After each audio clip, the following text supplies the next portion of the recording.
All right. Hello, and welcome to the first episode of the Thanks Fam podcast, where it is my wish to express gratitude and appreciation for humanity as a whole, hopefully providing clarity and understanding of the world that we all share. We'll be looking into our past, reflecting on where we are now, and rejoicing over the infinite progress in front of us. I'll do this by sharing the deepest, most fundamental ideas we know of, and by deepest and most fundamental, I mean that which most other things depend on. These are topics such as science, philosophy, epistemology, morality, and so on. As this is only an introduction, I'll give a brief explanation of those topics at the end of this episode and elaborate further in future podcasts.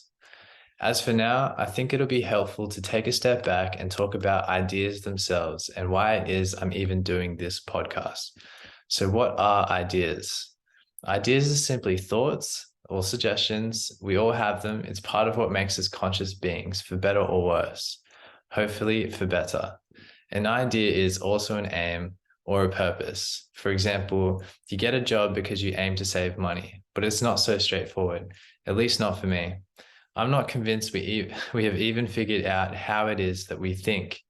And of course, people will say some science-related stuff like, for example, the light coming in to your retina will stimulate your nerve cells that transmit information to other nerve cells. So therefore, the cells that talk to each other is how we come up with our thoughts. That's all well and good, but there are still so many questions I could raise.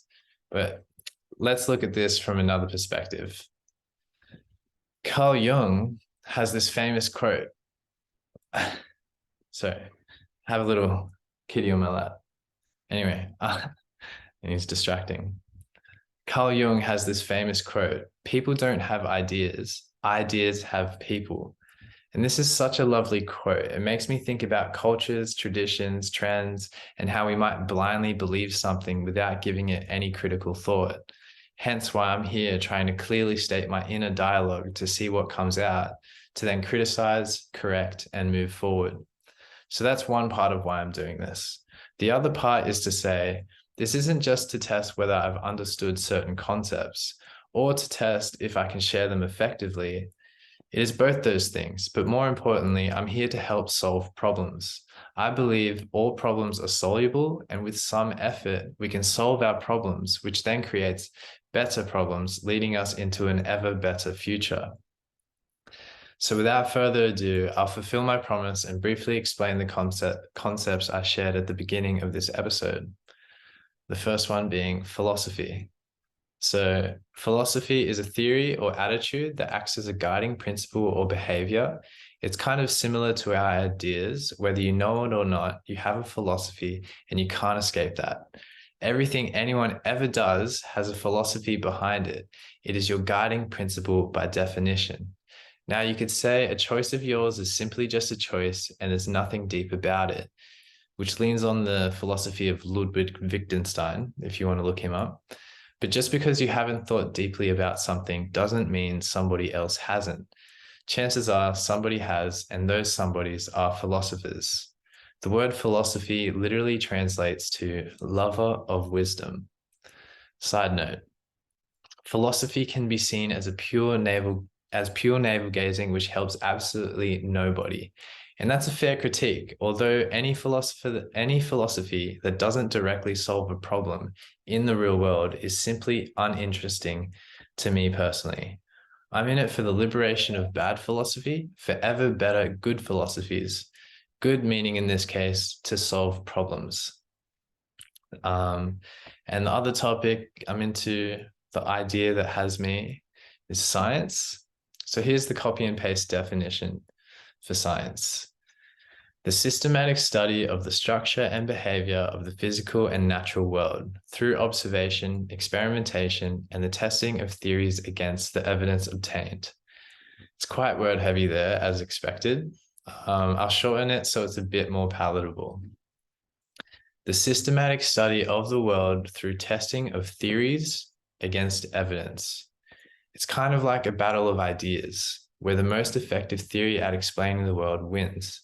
We have people like Galileo Galilei, Isaac Newton, Albert Einstein, and David Deutsch to thank for their truly revolutionary work.